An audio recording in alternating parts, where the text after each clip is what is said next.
Great. Okay. So my name is Kate Costello-Sullivan, for those of you who don't know me. I am a professor of modern Irish literature here at Le Moyne and the founding director of the Irish program. And it's my privilege, once again, to welcome you to the annual Eileen Patricia McMahon Zogby Class of '67 lecture. This lecture enters its 5th year this year, incredibly. Yes, thank you, thank you. And so I'd like to invite our interim dean, Travis Newton, from the Carroll College of Arts and Sciences, to come up and say a few words on this occasion.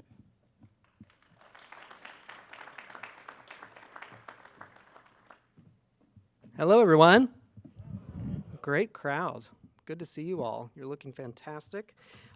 As Kate said, I'm the interim dean of the Carroll College of Arts and Sciences, and we are thrilled to not only house the Irish Studies program and the Irish Literature program, but also to welcome you here today, and also to hear our own Dr. Matt Fee this afternoon. Yes. It's good to get applause before you've even said a word, right? So, as you know, this is not just any talk, as Kate just mentioned. It is the 5th annual Eileen Patricia McMahon Zogby Irish Lecture. And we're also, of course, celebrating Irish American Heritage Month today. So over the course of the past 5 years, this event has been thoughtfully, carefully, and I dare say, lovingly curated by Dr. Kate Costello-Sullivan, with the support of the intrepid Jane Brown, and of course, all underpinned by the support of Dr. Jim Zogby. So thank you very much, Jim. And I have to say, I was talking with Jim a little bit before the event, and from what I've heard about Eileen, I'm both incredibly sad that I never got to meet her and incredibly honored to be here with you today. So thank you. During its first 5 years, this lecture has created a space for conversations around the famine, immigration, Irish American history, music, and tonight, film. Some of you may already know that the newly created value statement of the Carroll College of Arts and Sciences includes engagement with local and global communities with a focus on the importance of meaningful relationships. And so I'm really thrilled that this event helps to move that value from the espoused column to the enacted column in an incredibly meaningful way. So thank you. You may not know that, in addition to supporting this lecture, the Zogby Fund also supports students studying in Ireland. And as we speak, an English major, who also happens to be an honors student, thank you very much, is studying at Mary Immaculate College in Limerick. And so thank you again, Jim, for your support of our students. Yes. With that, I want to thank you all for being here, and also, as she comes back to the stage, let's all thank Dr. Costello-Sullivan for making all of this happen.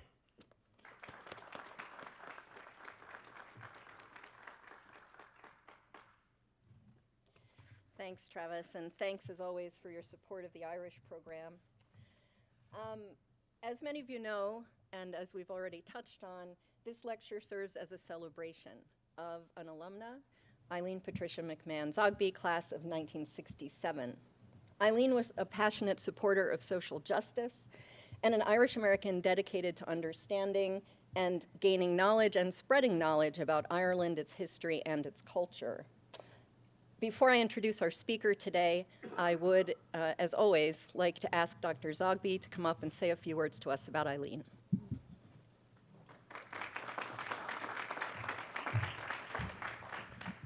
Thank you so much, Jane and Kate, for your stewardship of this program. We wouldn't have done it had it not been for you and the confidence that we had that this program actually would make a meaningful contribution to something that was very important to Eileen. As I was thinking about something different to say today, because I've talked about her and why we're doing the program before, something came to mind, and if you don't mind, I'm going to detour from the lecture that we're about to have and make a comment that some of you may think inappropriate, but I know Eileen would find it very appropriate and want it to be said. There was one thing Eileen said a couple of times when we were in Ireland.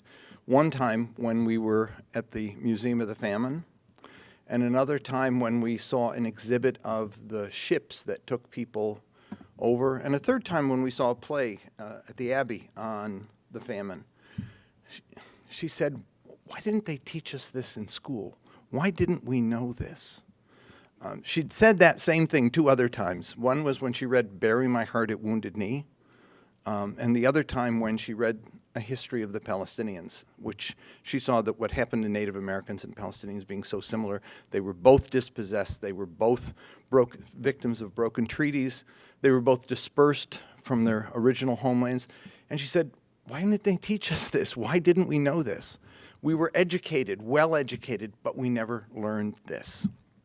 I was thinking of that, and then thinking of some of the new executive orders that are out from the White House, which say that basically history being taught should not make people feel bad about the past. Well, damn it, we should feel bad about the past. We should feel bad about what happened to the Irish people during the famine. We should feel bad about what happened to indigenous people in this country. Let me just stop there. And we should know about it. So if there's anything that I know she'd be proud of, it's that we had a lecture on the famine, that we had a lecture on what happened to the Irish people when they were subjugated. And if there's anybody who happens to be British who feels bad about it, deal with it. Because I deal with it all the time. As an American, coming to upstate New York and knowing what we did to the indigenous people here, I feel bad that in my name, or people who were to come, this happened.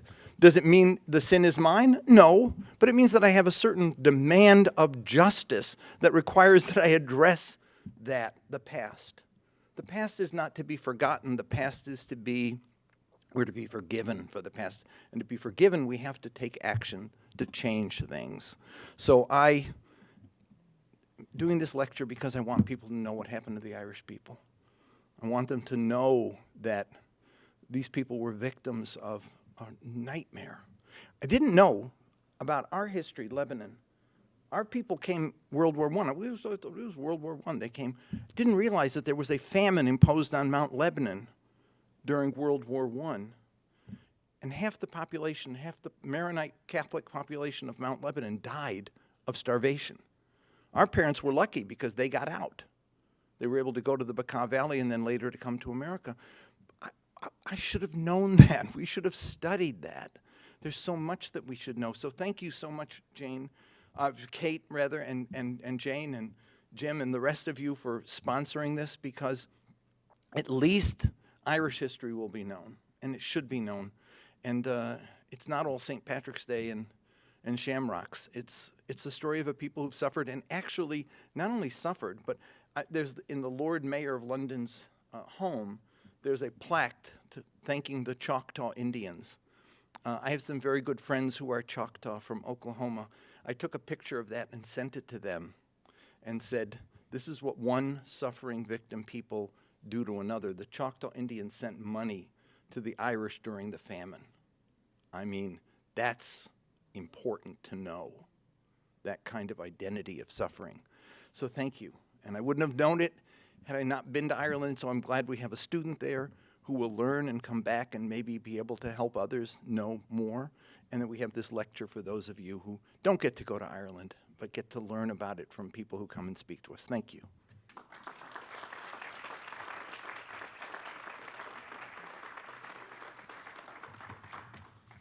Thank you, Jim. And if you see me like making awkward rustling noises and stuff, I'm trying really hard not to close Dr. Fee's computer and cancel his entire video thing. Okay, so you're welcome. So thank you, Jim, as ever. And you know, as I've said before, and I say and mean every year, we're so grateful that you've entrusted her legacy to us. I think one thing that we've seen in these lectures over the past 5 years is the complexity of the Irish situation, and how many things there were that are not, as you said, just leprechauns and St. Patrick's Day, but also the remarkable resilience of Irish society and culture. And so thank you again so much to you and the family for enabling us to help people to learn more about Ireland, its culture, and its history. So a few quick housekeeping reminders, and I know that's a lie because they're never quick, but I'll make them as quick as I can. Those of you who are joining us via YouTube, welcome. If any of you did not register, there are sign-in sheets in the back if you'd like to be informed about future events. You can also always reach out to me online. I look roughly like this. I'm on the Lemoyne webpage. Feel free to send me an email anytime. Also, if you do that, I'll be able to let you know about forthcoming Irish events. To wit, we have already scheduled the lecture for next year, and we like to try to announce that at the lecture the year before. I'm delighted to announce that next year's speaker for 2026 will be Dr. Timothy McMahon, who is a historian at our sister Jesuit University, Marquette. He will be speaking about, I love this title, diasporialism. So diaspora plus imperialism, right? Diasporialism, interrogating Aussie-American experiences across the Irish world. And he sent me a very brief blurb, which is that in the century between 1820 and 1920, almost 8 million Irish men and women migrated to nearly every corner of the globe. This is sometimes referred to as the Irish world. His talk will interrogate one such comparison, that is between the Irish who settled in the USA and those who settled in the Australian colonies, in particular through their attitudes toward imperialism in the 19th century. So that sounds like a pretty exciting talk, and I hope you will all join us for that next year. Okay, so now would be a good time to silence your phone, if you haven't already, so that you are not that person. I want to take a moment to offer some sincere thanks to Dr. Zogby and the family again for their consistent encouragement and support, to the English department, the Dean's office, and the Provost's office for their support of the Irish program, to Christine Liggio for her help with publicity, Katie Ryan and Amy Mann for helping with the arrangements for this event today, to Stefan Green and Zach Bowden for AV assistance, thank you. And of course, I will echo gratitude to my partner in crime, Jane Brown, for helping to steward the Zogby's gift every year with such love and care, and for helping me try to make this lecture match what the Zogby's hoped for and envisioned. So thanks to all of you. So now to tonight's lecture. I am delighted to introduce my colleague, Dr. Matthew Fee. Matthew is a lecturer and director of the honors program here at Lemoyne College, where he stewards the honors program, overseeing the students' coursework, theses, defenses, pretty much everything. He has single-handedly raised the profile of that program and the quality of the work the students have produced in his decade in that role. Undoubtedly, though, this is not only because of his meticulous work ethic, but also because he is himself a first-rate active scholar, graduating with his PhD in cinema studies from New York University's prestigious film program. Matt has continued to publish actively even as he works here as an administrator. Since 2022, for example, in addition to regular conference presentations and sitting on invited panels, he has published articles on adaptations of Sally Rooney's Normal People, on Irish-American identity in 20th century Hollywood films, and on film adaptations of Yeats's Words Against the Windowpane. Even more impressive and exciting, his first monograph, Fantastic Spaces, Irish Cinema, and the Supernatural, is forthcoming later this year with Syracuse University Press, with the Irish line. And that is definitely not to be missed. Trust me, I read it. It's definitely worth the read. Matt first came to Lemoyne in March 2011 at my behest as an invited speaker for the Irish program. I was excited to see a fellow Irish scholar in the area. He was then working at Ithaca College. It seems so fitting that Matt joins us today as a seasoned film scholar and critic, to speak to us about the Irish on American streams and screens. So without further ado, please join me in welcoming my colleague and friend, Matt Fee.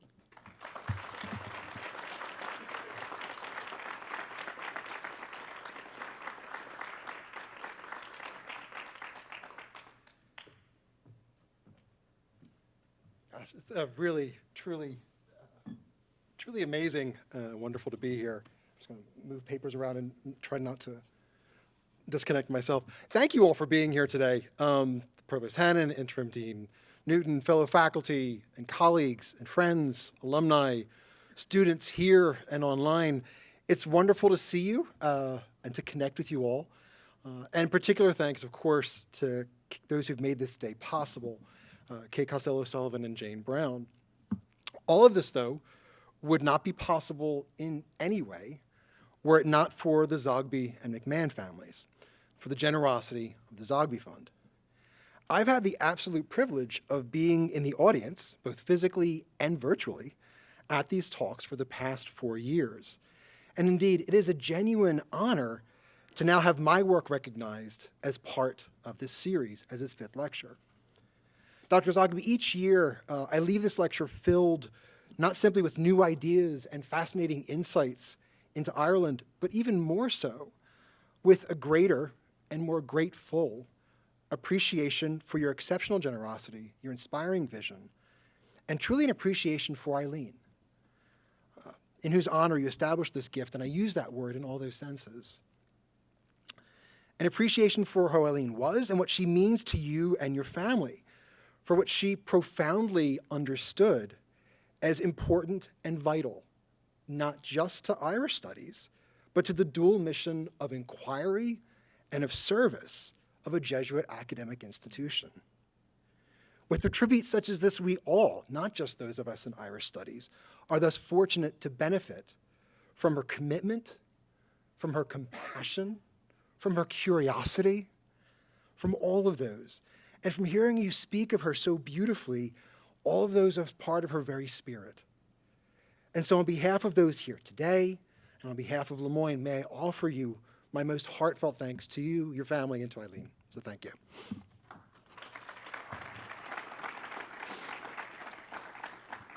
So as I mentioned, I've attended each of these lectures. And when I was invited to speak, of course, I immediately thought of how would I bring my area of research, my own area of research, which is film, but also larger issues around screen and visual culture, how I would bring that to bear and into the conversation.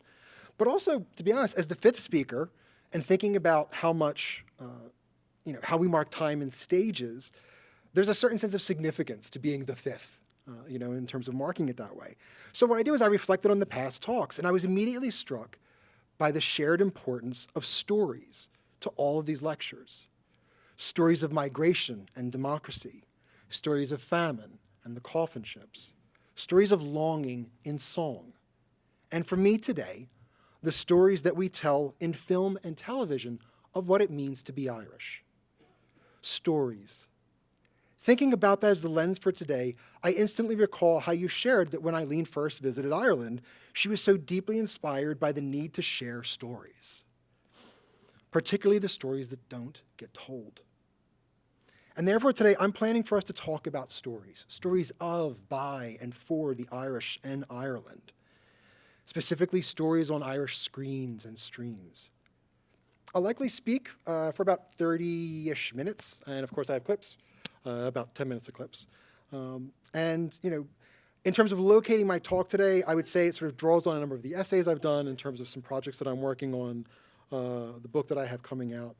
Taking into account how much time we have, there's no way that I would be able to get to fully engage with everything, and with the very robust presence of the Irish on screen these days.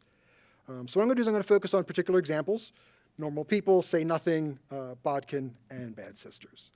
And I welcome the chance absolutely to talk more and to answer questions during the Q&A.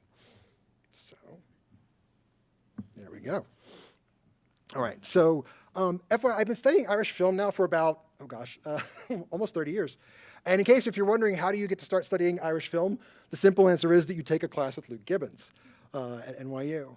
And whenever my students, a number of my students are here, and thank you, really terrific to see you all. One of the things I like to say to my students is let them know what's the motivation for this, what's the motivation for the talk and what I'm going to be doing. And so what I want to highlight is where sort of the idea for this came from and what my fascination with it. And what I found pretty remarkable last year was that in the midst of an outstandingly high-profile time for all things Irish, you had Irish content across 3 different streaming series all drop within 6 months of each other in the United States. And that's just last year. And later I'm going to show you an example of some of the larger things that have been produced. One of the questions that's always beleaguered and belabored Irish film is whether people will actually get to see these films. Things are more possible now with streaming on demand and so forth, but it's still challenging. But there's certain more audiovisual content available. What this all comes down to, I'd propose, is that our ideas of Ireland and of Irishness, of what it means to be Irish, are increasingly more likely to be shaped by streaming programs and by television, more so than at any other time. And our ideas and expectations can be much more impacted by these programs, or at least our opportunities to develop these expectations come more so from these programs. And that's what I'm going to talk about today. When we speak about Ireland, and especially Irish America, we often talk about waves. Waves of people, waves of migration, the waves of the ocean. And so I'd actually like to begin there today as well, with waves, albeit with a more recent discussion of them, a supposed green wave. Here we go. All righty. 2023 was undoubtedly an unprecedented year for Irish cinema in Hollywood. Martin McDonagh's The Banshees of Inisherin secured a record-breaking 9 nominations, while Colin Baraid's Colleen Kuhn, The Quiet Girl, became the first Irish-language film to be nominated for Best International Feature. Moreover, Irish actors and their talent were recognized via nominations totaling a quarter of the 20 acting categories that year. Finally, and in advance of the awards ceremony, Catherine Martin, who at the time was the Minister for Tourism, Culture, Arts, Gael Talk, Sports, and Media, she capitalized on this interest and awareness of film by leading a delegation to Los Angeles in what's become an annual visit by the trade representatives to promote the Irish film industry. As a result, critics proclaimed, quote, an astonishing, record-shattering year as they boisterously celebrated the luck of the Irish and heralded the great green wave rolling into Hollywood. A fascination with the Irish in film maintained a fevered pitch heading into 2024 as well.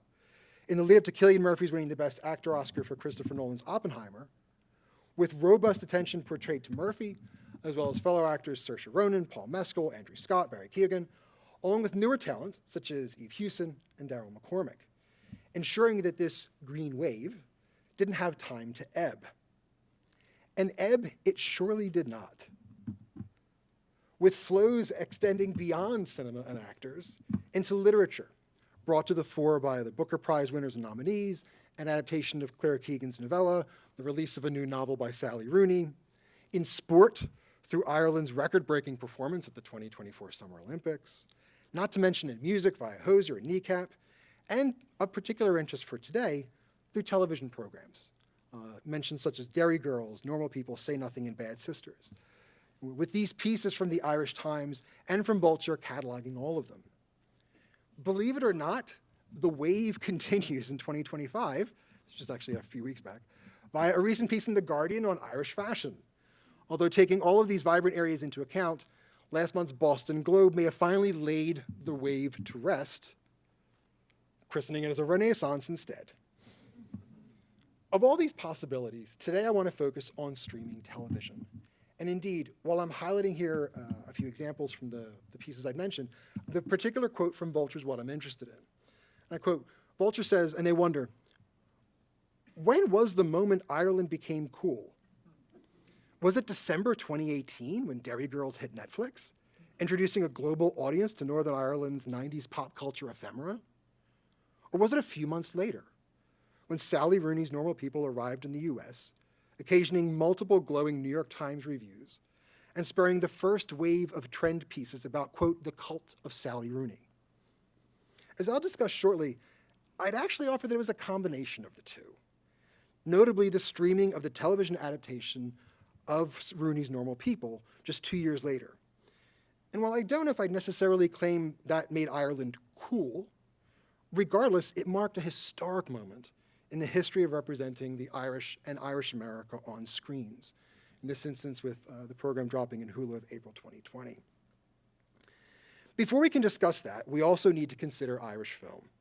In this case, some of the existing representational traditions that came out of Irish film, as well as the industrial histories that led to these various programs. This is a rich and complicated history stretching back over 100 years. Don't worry, I'm not going to take you through all of it. And while I plan to highlight some of the major trends and developments, before we consider them in relation to streaming content, there's still the challenge of explaining it to you all here today. But Screen Ireland, which is the major state funding body for Irish film in the Republic, has actually taken care of that for me. For in their most recent promo, in a simple minute and a half, they fortuitously communicate all you need to know about the history of Irish cinema, so that we can then explore the consequences for and the connections to the streaming content that critically provides today's stories of Ireland. So here's the trailer that they released. I can't wait to hear the ending. But you hadn't even heard the start. I can't wait to hear that either.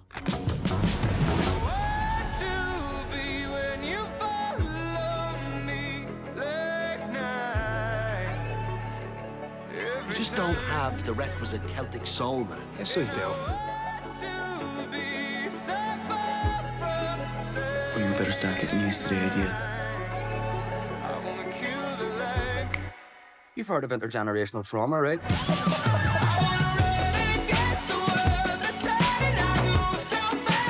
This is the true magic.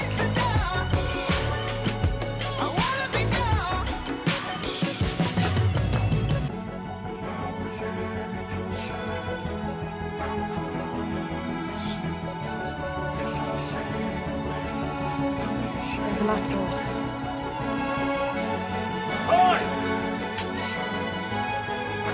Let's go. But project! Reveal to me who you are!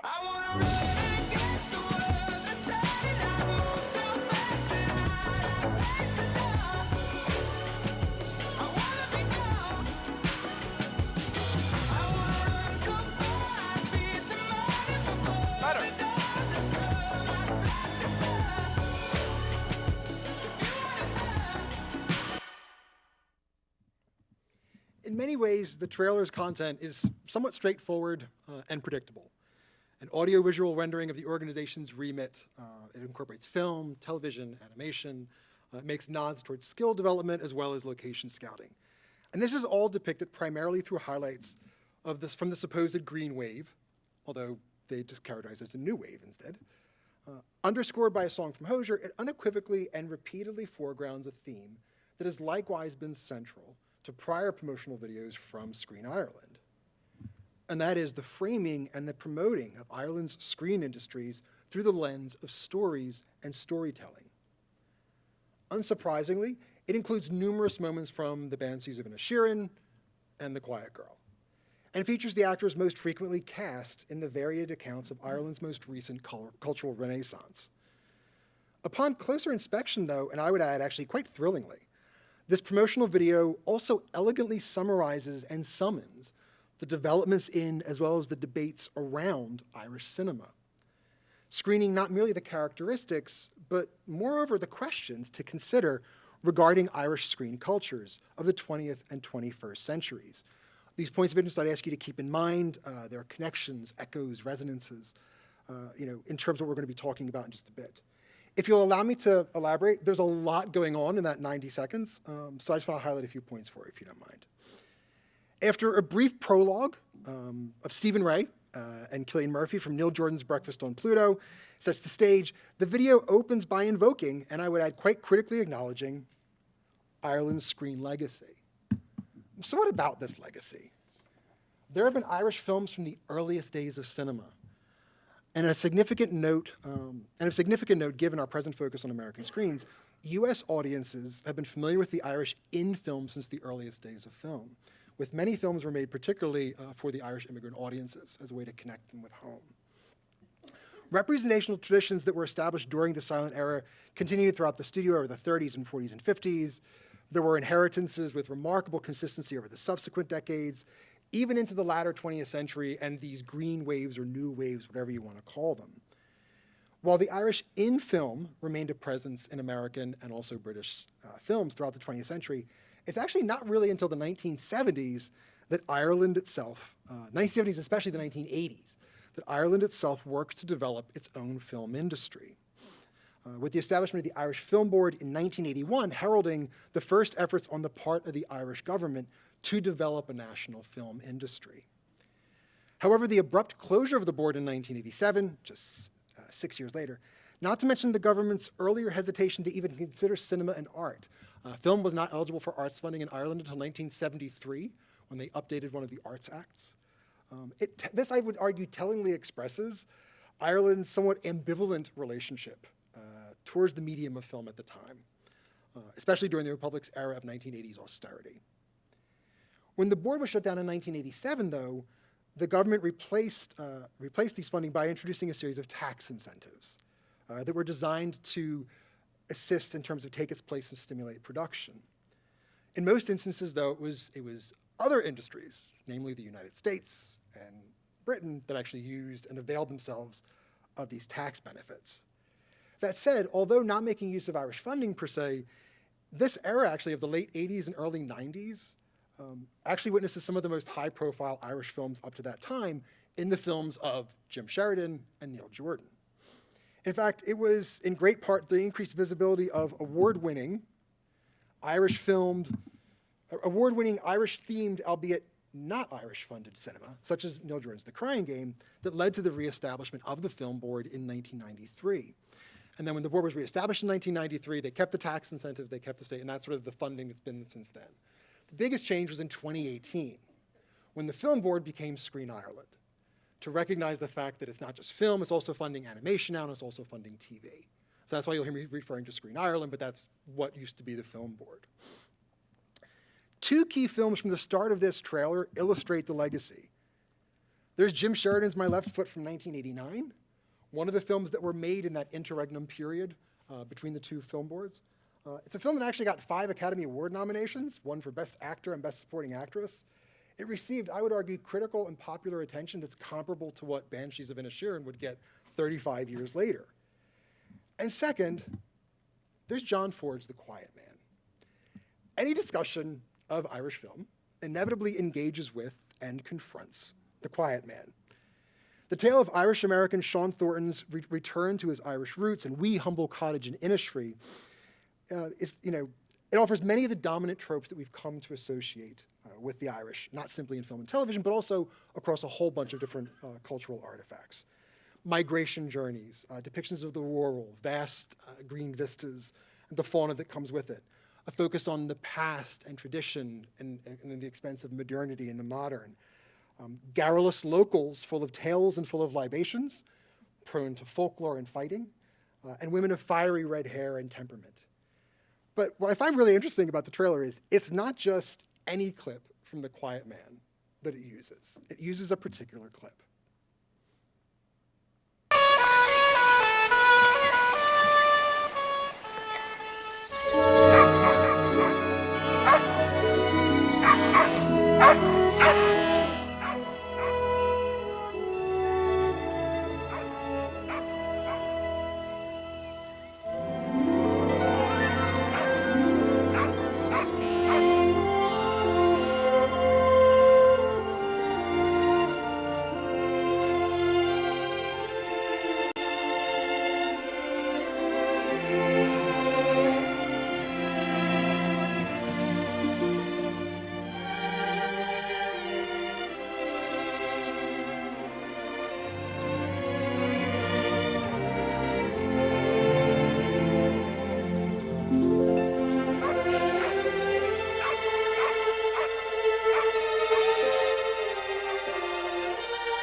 Shot!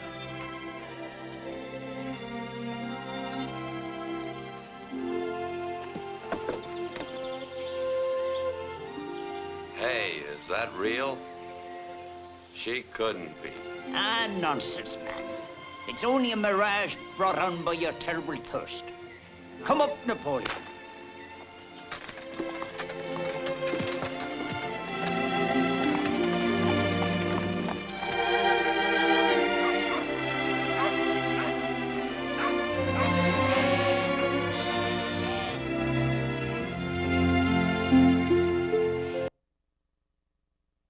So why is this specific clip important in terms of using it to call on this legacy? And here I'm drawing on what Luke Gibbons has done in terms of his fascinating analysis of the film. Yes, there are all these cliches and stereotypes in Ford's film, but certain elements of the film actually call into question whether what we are seeing at the audience are expected to take this film seriously. In other words, in this hyperbolic, bucolic moment, Sean's questioning of whether what he is seeing is real, not to mention Mickeline's denial of that reality as nonsense, gives us pause. I'd thus offer that Screen Ireland's use of not simply the film, but, oh, this clip, actually what it does is it acknowledges the dominant role and consequence played by Hollywood depictions of the Irish, while simultaneously and rather provocatively calling attention to the need for it to be interrogated. A few other brief areas to quickly highlight in anticipation of our engagement with TV from this trailer. First, there's the notable presence of Brooklyn, which with its release in 2015 takes us to another actual quite notable year in the history of Irish film. For while Brooklyn secured 3 Oscar nominations that year, just as, if not more important, and also somewhat more challenging, is the way this particular year anticipates debates about the increasingly transnational dimensions of Irish screen culture. Given that alongside Brooklyn, you have Irish director Linny Abramson nominated as Best Director for Room, which is based on a novel written by an Irish author, but does not deal with an obviously Irish narrative, certainly not to the degree that Brooklyn does. And of course, this is the same year as Viva, a film whose Irish director, Irish screenwriter, and Irish funding surely mark it as an Irish film, yet the fact that it's in the Spanish language qualified it for Ireland's entry to what was at the time called the foreign language film. This was absolutely a year when those questions of what is an Irish film most assuredly came to the fore as a consequence of transnational funding and production strategies that will eventually factor into streaming television. I'd also draw your attention to the trailer's evocative conception of the Irish landscape as a canvas. In that due to the funding shifts and attendant financial incentives, Ireland consequently becomes the setting for an incredible diversity of films that are decidedly not that Irish or not Irish stories. And we're going to talk about that in relation to TV in a minute. This is tellingly communicated in this clip via the inclusion of Star Wars: The Last Jedi and Cocaine Bear, which was actually filmed in Wicklow.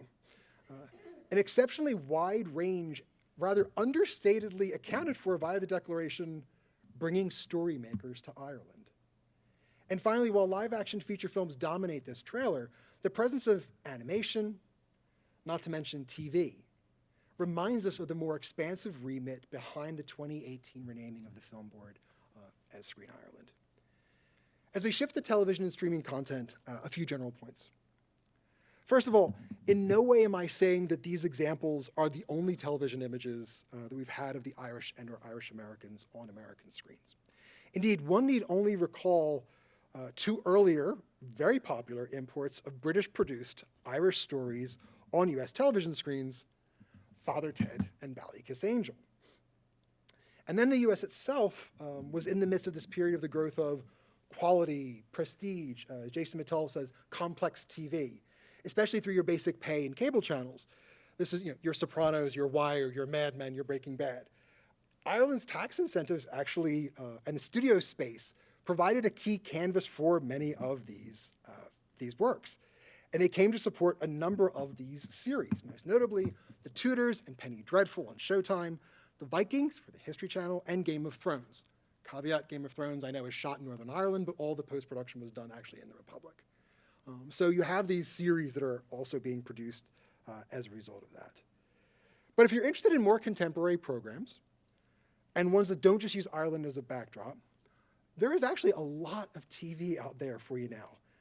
Overwhelmingly bearing out what Roddy Flynn said in 2021, that there's, quote, the rising of streaming services in particular over the past decade has seen an apparently inexorable shift in the screen industry's center of gravity towards the small screen. And if you're trying to get your viewing list together, we have these, and there's these, and there's these, and those aren't even the ones that I'm talking about today.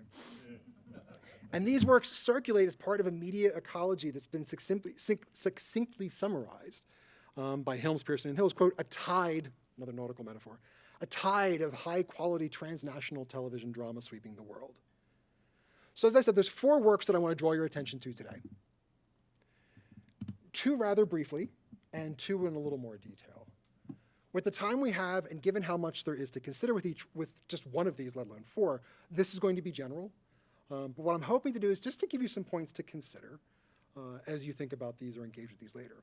On the one hand, I've selected these 4 for their variety, as they represent adaptations of Irish fiction and nonfiction for Hulu, and that's Normal People and Say Nothing, an adaptation of a Belgian TV series, which is Bad Sisters for Apple TV, and an original commission, Bodkin, for Netflix, produced by Higher Ground Productions, which is the US-based production company founded by Barack and Michelle Obama. I stress that there's not just one strategy or one way of engaging with these works, especially their transnational dimensions. And they evidence what scholar Meche Hoort has called the transnational. You need to distinguish amongst whether it is strong or weak, or whether it is marked or unmarked. In other words, how transnational are these works in terms of who's making them, who's starring them, who's funding them, who's writing them? But also, narratively speaking, how obviously transnational are they? And these are sort of the questions they want you to keep in mind. But while they're diverse in all these ways, they would all, I contend, share a profound interest in not simply Irish stories, but rather with highlighting the actual process of telling Irish stories. Indeed, they share a significant self-conscious focus on the process of storytelling, whether that be through adapting exceptionally high-profile literary properties, narrativizing oral history projects, creating podcasts, or rendering temporally complex fictional narratives. Normal People. As you saw earlier in those 3 slides, there were a number of streaming series that were before 2020 and that predate Normal People, which dropped in April of 2020. But given the incomparable popularity of the adaptation, it's undoubtedly a singular moment in the development of Irish streaming content. Perhaps not surprising, given the incredible popularity of Sally Rooney's best-selling 2018 Source novel, the 2020 television adaptation got remarkable success. It was on many best-of lists on both sides of the Atlantic. It broke records for streaming. In Ireland, on its RTE player, it was released in April. By the end of June, it had already had 3.3 million views. In terms of the BBC iPlayer, it was released in April, and by November, there had already been 60 million requests for the first episode. Produced by Element Pictures in collaboration with Hulu and BBC, the 12-part series reach was astonishing, generating an exceptional and wide array of ancillary promotional materials. Multiple Emmy, BAFTA, and IFTA nominations, call-ins to RT's radio show Liveline, fevered auctions of props from the series, a seemingly endless flow of commentaries in the Irish Times, and even a supposed bump in applications to Trinity College. Combined with the serendipitous synchronicity of having a tale of intimacy and connection paradoxically circulating in the midst of a global pandemic, requiring social distancing, while simultaneously precipitating a boom in at-home viewing practices, it's hard to see how Normal People's, quote, lockdown lovers, as one of these things to name them, how they couldn't become a cultural sensation. Another adaptation from Hulu is the adaptation of Patrick Radden Keefe's bestseller, nonfiction bestseller, Say Nothing. It is likewise demonstrated, if not necessarily comparable cultural popularity, then certainly outstanding critical esteem. And while very limited in the time, and I'd love to talk more about Say Nothing, but in the interest of time, I'm not going to be able to. What I want to highlight is how it significantly and reflexively handles the telling of stories about the Troubles in terms of its narrative throughout. All right. Turning to Bodkin and Bad Sisters. While I'm in the process of developing these for separate essays, today I want to highlight actually a brief scene from each that I think will help us to sort of think about what I'm talking about in terms of these inheritances and resonances and storytelling. In Bodkin, the team of the Irish-American podcaster Gilbert Power, British researcher Emmy Scissor, and Irish journalist Dove Maloney journeyed to the small village of Bodkin to produce a true crime podcast on the disappearance of 3 locals 25 years ago. I'm going to play a clip from this towards the start of the first episode that highlights some of the things that I'd want us to highlight.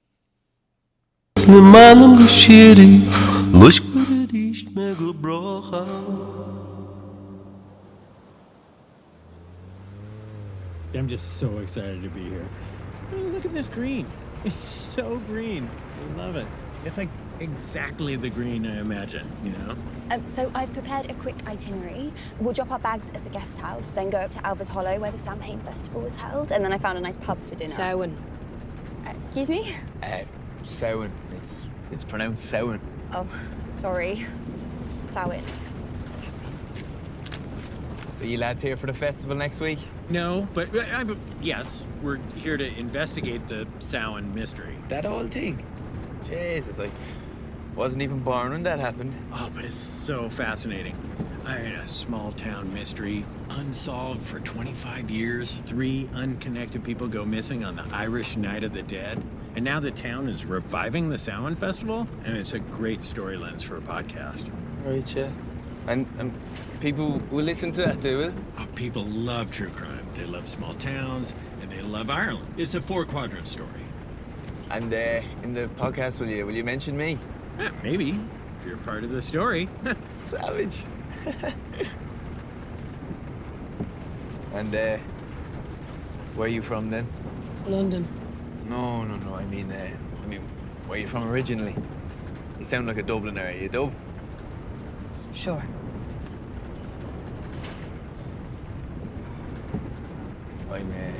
I'm from Romania myself. Ce mai rar și n-am habar cu ce-am greșit. Parcă a pierit tot ce-am agonisit. Sunt atât de plictisit, deznădăjduit. Oh my God. Oh my God. Can you believe this? Oh, wow. You know, I've always thought that Ireland was the most beautiful country in the world. Smile, you're on video. Oh, this is perfect. I mean, the air is so clean. It just feels so nourishing. You're working together now. Oh, yeah. Deb and I both work for The Guardian. We're teaming up with Gilbert for the podcast. He's the producer. I'm just the researcher. You do this sort of thing often, do you? Actually, it's my first time out in the field. It's like so exciting. Exciting. Wouldn't be the word I'd use. But you know, I'm sure we could work something out. Yeah. Hey, Sean, who's that? Oh, shit pants? Yeah, I'm sorry. Shit pants? No, that's just what people call them. Huh. He went off to Silicon Valley, came back with a load of cash.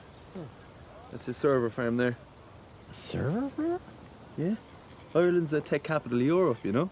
Oh, that's amazing. Yeah. Oh, wait. But there's still like small, quaint stuff here too, right? Whatever you want, boss. I'll get it for you. Okay, good. The reviews for Bodkin were mixed, with the criticisms focusing on the series' use of cliched stereotypes of the Irish, rural, whimsical, traditional, criminal. But while the series certainly traffics in some of the most well-known shorthand signifiers for Ireland and Irishness, I'd also offer that it's somewhat complicated in a manner that recalls my earlier points regarding The Quiet Man. In much the same way that film drew attention to what we're seeing being relayed through Sean Thornton's possibly imperfect and idealistic perspective, so too does Bodkin underscore Gilbert's framing of what we see and hear, an idealized perspective that we see and hear throughout this scene. In fact, this opening episode is riddled with similar reflexive moments that call attention to the misperceptions of stereotyping rural Ireland. So for example, in response to a local breaking out into song in a pub, Dove corrects an awestruck Gilbert that, quote, "we're not all singing and river dancing here." Shortly thereafter, when a gullible Gilbert falls for local Seamus Gallagher's stern declaration that their families are mortal enemies because of stolen land, Seamus then immediately breaks into laughter and tells Gilbert he's only kidding and buys him a drink. And a meeting with the supposedly drunk police chief, who apparently puts too much whiskey in his tea, quickly reveals that it's all a ploy to get the podcasters to leave. Not to mention, there's also Dove's skeptical questioning of everything that she encounters, along with her visual incongruity with the surrounding rurality. Not to mention a certain level of absurdity in the plot itself, with defrocked yoga-teaching nuns spiking visitors' tea with hallucinogenics, as well as an elaborate eel smuggling operation. Even if one finds later episodes to be less critically employing certain cliches of Irishness, we must remember actually that each episode is actually bookended by Gilbert's podcast voiceover, opening and closing in his highly affected, overly performative prose as he narrates the podcast. Consequently, in much the same way that we can argue The Quiet Man challenges its stereotypes through foregrounding Sean's view on things, so too I would argue is our experience of Bodkin shaped through Gilbert's perspective, with the resulting work possessing the dual potential for paddywhackery as well as provocation. And now Bad Sisters. Bad Sisters' first season opens with an Irish wake. In this case, that of John Paul J.P. Williams, the utterly and inexorably odious in more ways than can be described husband of Grace Garvey. Through Bad Sisters' complex narratives of flashbacks and flash forwards, we learn how the 5 Garvey sisters, Eva, Grace, Ursula, Bibi, and Becca, how they were tormented, sabotaged, gaslit, double-crossed, blackmailed, blinded, and even raped by JP. And how they then in turn unsuccessfully attempted to kill him through a gas explosion, poisoning, shooting, drowning, freezing to death, with one of them ultimately succeeding via strangling, I won't tell you who, no spoilers here, but only to be investigated by the local insurance company that hopes not to have to pay out a bankrupting life insurance claim. Although Bad Sisters opens with an Irish wake, contrary to Say Nothing and Bodkin, it does not so explicitly telegraph for us that this is Ireland. Okay, maybe there are 1 or 2 moments. But on the whole, it really doesn't do that. We're not dealing with, the explicit geographic locating that actually opens Say Nothing, or Bodkin's debatedly critical but nevertheless surely recognizable stereotypes. We can certainly recognize and understand references to Ireland and Irish landmarks such as the 40-foot at Dublin Bay. And its characters are all recognizably Irish, but it doesn't necessarily make being Irish or being in Ireland central to its narrative, which is actually why I would argue a moment such as this that I'm going to show at the family's Easter lunch becomes so noteworthy. To set the scene on JP's side, JP is being horrible as always. He's trying to change contacts in Ursula's phone so that instead of texting her lover, she'll be texting him. But while he's doing that, this happens. No! Why? We have to do it! Because what would Dad say if we didn't? He would say, this country was made a free republic on Easter Sunday in 1916. Do the poem, Gerline. Eva, please, man. Drunk and all. We knew enough to know that dream. I've forgotten the whole thing. I'm so sorry. You know it. No, you know it. Okay, we knew their dream enough to know they dreamed. Don't you laugh and are dead. No. And what if? Excess of love bewildered them till they die. Earth. Write it out in a verse. Donna and McBride. Yes, she knows it. Go on. Go on. And two. Connolly. Yay! Look at her, so happy with herself. And Pierce. Yes. Now and in time to be, wherever green is warm. Or changed. Changed. Utterly. A terrible beauty is born.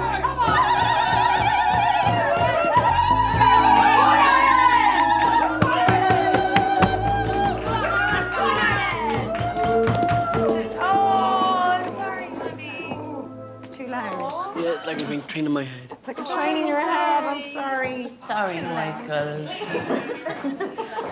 Like an IRA meeting. Awful. Well, we've lovely voices, though, right? Yeah, but noisy mummies. Noisy mummies!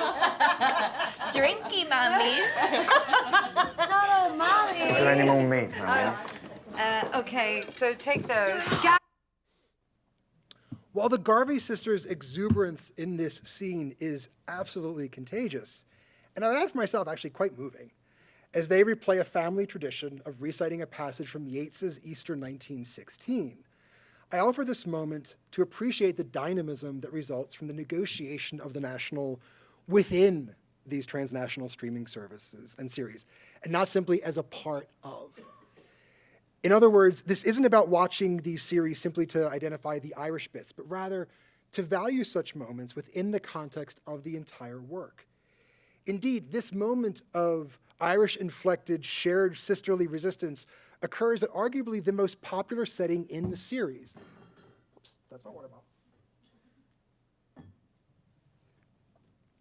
At one of the most popular settings in the series, the family's kitchen table, where the sisters console and conspire, where they drink and debrief. But we also need to remember this is the table where the series' first flashback introduces an alive JP, where he complains about, quote, women's lib, and having the sisters seated at the heads of the table, while for the men, they're hemmed in like tin fish. To be sure, this is just one brief moment, and I offer it in a prescriptive, not a proscriptive sense.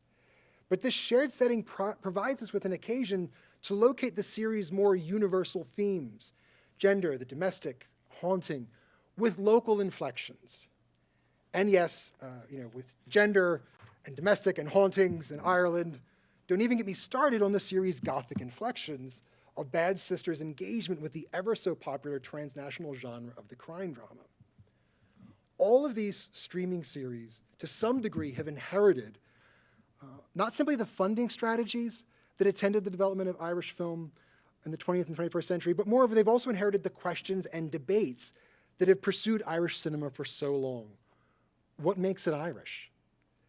While acknowledging the tension between cultural specificity and more global appeal, our critical project, I would argue, for these streaming series should not be the policing of texts for national identifiers within their transnational aspirations.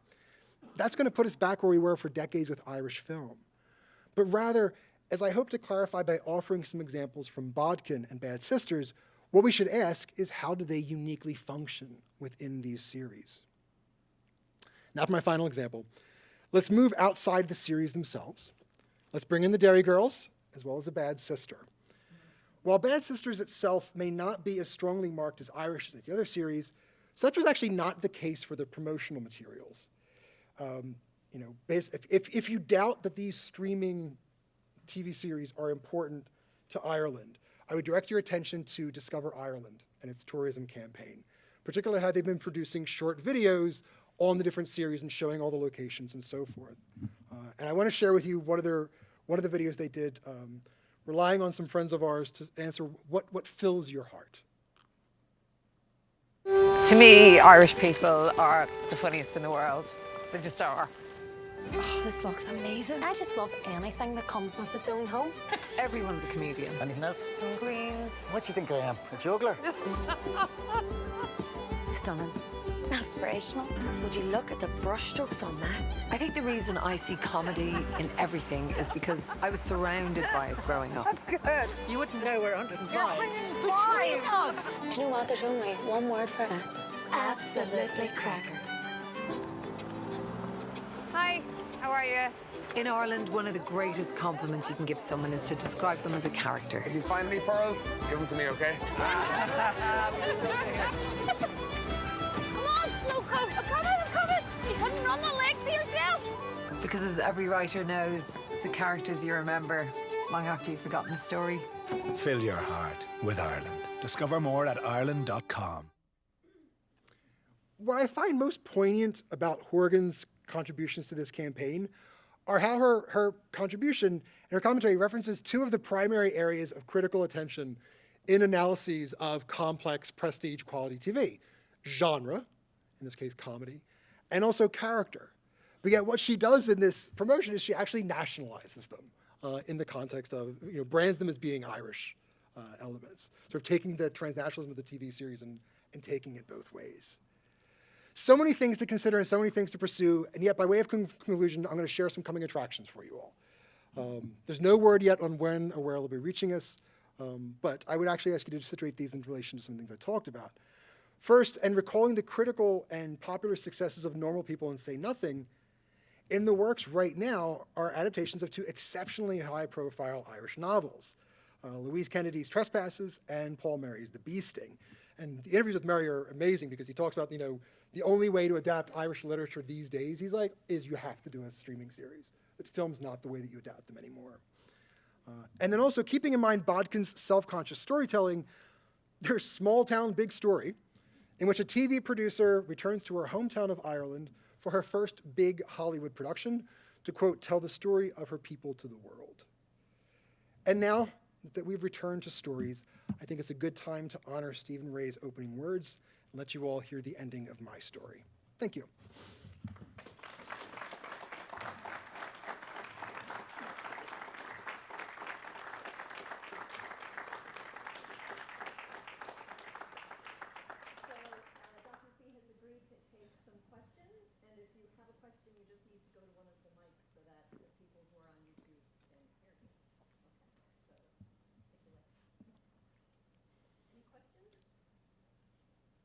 Don't be shy for the microphone.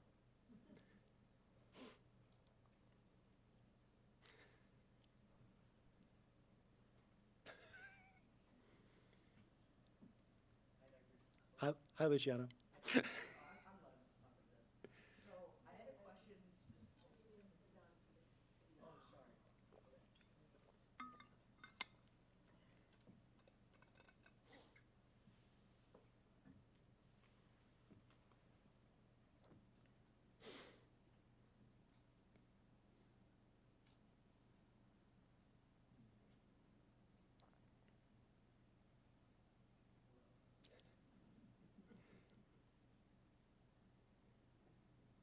Maybe you could ask the question and then Dr. T could repeat it back. Okay. Okay.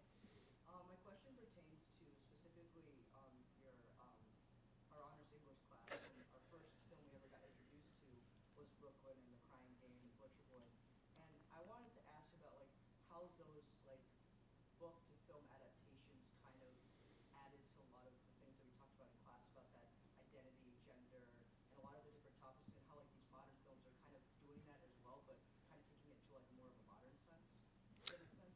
So in terms of thinking back to our class and what we'd screened, and particularly with the adaptations, wondering about how these newer works relate to that, or, I mean, I think, and thank you for the question.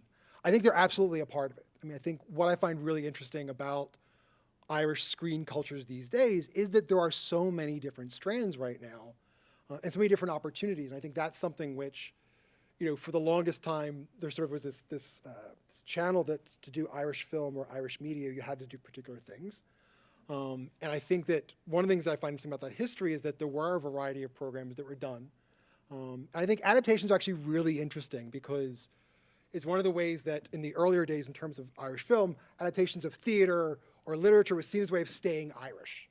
Because film wasn't seen as something that was inherently Irish, but literature, of course, was. And what was interesting about Normal People was there was this moment where the year Normal People was released, so was Dublin Murders. And there was a sense that, Irish literary properties were going to become intellectual property for Ireland in screen media. And Dublin Murders did not do very well. So I think it's coming back to that. But I think, and you mentioned, in our class we do Brooklyn, Crying Game, Butcher Boy, and then one of the horror films I talk about in my book, You Ran on My Mother. And I purposely do a variety of films with different funding and so forth to show you that the notion of Irish is going to be impacted by the funding and so forth and the original ones. So I hope that answers your question somewhat. Thank you. Thanks, Luch.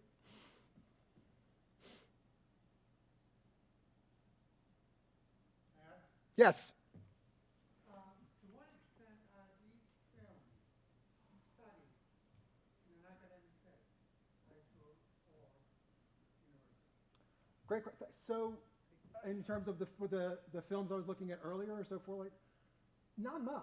I mean, you know, to be very honest, not much. And one of the big challenges with Irish film is that it's about accessibility. And you can get a lot of the Hollywood films, which are great in their own way, but in terms of trying to get stuff from the 70s and 80s, it's really difficult to get that, to do research or so forth. One of the things, in terms of me saying this landscape of the excitement, what the Irish Film Institute is actually doing is it's returning to its films from the 70s and the 80s, and it's now digitized them and putting them up for access. And you should check out their website's amazing in terms of they have these variety of, huge shout out to the Irish Film Institute, you guys are amazing. They have a channel which actually has a bunch of short films. Like for example, with the 200th or 100th anniversary of the Easter Rising, they commissioned people to do short films on, 1916, and then put them up on the website, but then had that as part of the curricula, and gave that. So I think you're seeing it increase. Thank you.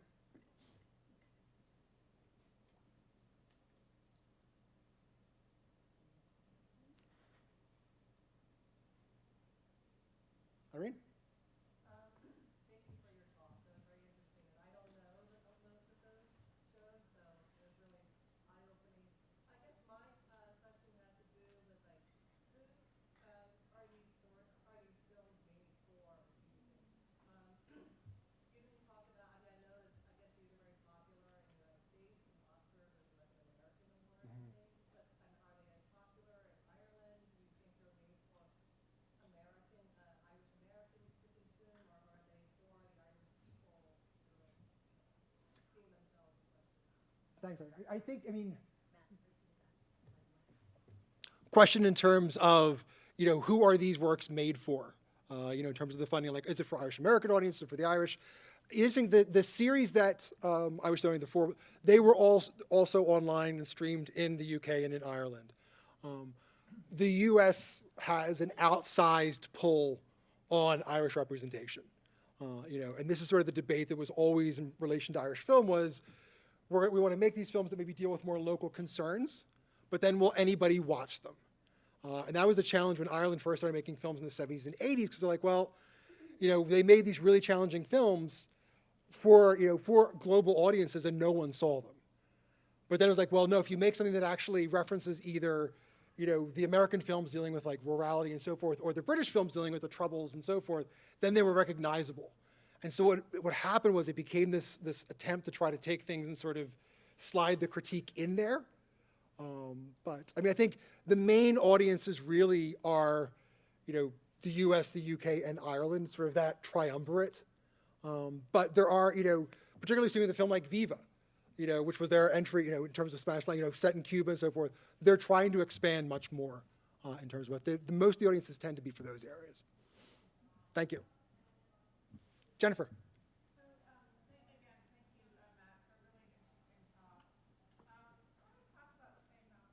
Yes.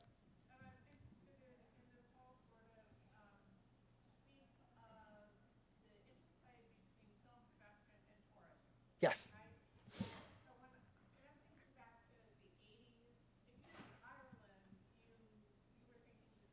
Mm-hmm. That's what dominated it. And so I think I'm just sort of curious then how that comes into this production model where that may be not what you want people to think about when they go to Ireland, and yet at the same time there is a marketing of Northern Ireland as a tourist destination. So if you could just talk about that seems to be a really kind of different in order from some of the others. Sure. So, question in terms of looking at, and particularly Northern Ireland, and Say Nothing in the Troubles, in terms of the place of tourism in relation to that and so forth. There is a whole area of tourism that was built around troubles with black cab tours and things like that. I think what's interesting to see with something like Say Nothing was that Say Nothing sort of threw people because of so there was Derry Girls that in some ways was seen as much more palatable. Set in the 90s, youth, we know how it's going to end. In some ways, I think that became very popular. One of the things that was really fascinating to see when Say Nothing was released was the marketing trying to actually piggyback off of Derry Girls for Say Nothing, and the Irish actually critiquing it. Because like there was something that said, I think it was actually the New York Magazine said, if you like Derry Girls, you'll love Say Nothing. And so there was a series of responses by the Irish. They were like, okay, if you love Sabrina the Witch, you'll love The Crucible. They were like, this is not the same thing. If you like Modern Family, you'll love Hereditary. They're like, this is not. And so I think the Irish leaned into that. So I think it's interesting to try to see where it's going to go with regards to that. I think Say Nothing is fascinating, in terms of where it is in terms of this moment of reevaluation, in terms of where things are with the Troubles, starting absolutely with Derry Girls. I mean, Derry Girls really did precipitate a lot of that conversation. And I really like the way I think Say Nothing comes into that. But it was also at a time where there have been a number of video artists and so forth, the generation after the Good Friday Agreement, and in terms of their experiences of it and them reflecting on it. And Say Nothing's been kind of debated in relation to, is there nostalgia there or not? I feel like I'm all over that, I apologize for that. But I mean, the tourism, there is an industry there as it is. Say Nothing, I think, was seen as sort of piggybacking off of a movement, but definitely not in the way that I think a number of folks wanted it to piggyback off of a moment. Sure. Yes, please.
True. No, thank you so much for the comment and sort of reply and also repeat it at the same time.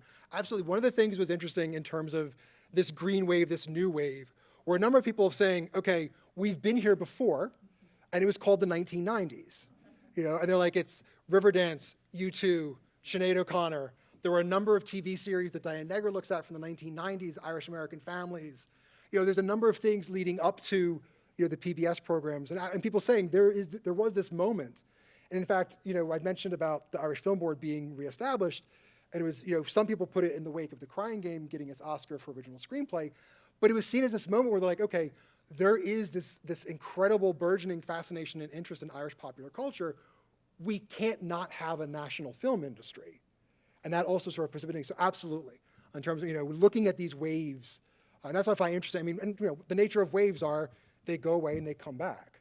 And I think absolutely the 90s in many ways is a precursor to that. So thank you so much for that. Thank you so much for this talk. Learned a great deal. It was really interesting. I was wondering if you might be able to tell us a bit about how Ireland's role in the EU affected both funding and production, as well as how it links to exhibition and circulation on the, no Netflix in the US, but I'm curious how it operates within the domain of the EU. So I don't know as much in terms, generally speaking, Ireland's part as being part of the EU definitely opened up many doors and so forth in terms of the funding opportunities, the distribution opportunities and so forth. That's something definitely that connected it in relation to them. I don't know about necessarily per se all the different specific agreements with it, but that was definitely a part of enabling it to be, thinking of the 90s and the Celtic Tiger, there's the argument that, Ireland was basically built up through European funds in the 1990s. So I think in some ways, even if that wasn't necessarily specifically channeled into film, although there were a number of different agreements made in terms of larger European funding strategies that would go into it, it also provided the infrastructure for it. So that's sort of general there with it, but I would absolutely was a part of it. Specifics, I don't exactly have them, but it was in terms of the general conversations, definitely worked in tandem with it. It didn't work against what was going on there with it. So thank you. We have time for one more, if anyone wants the last word.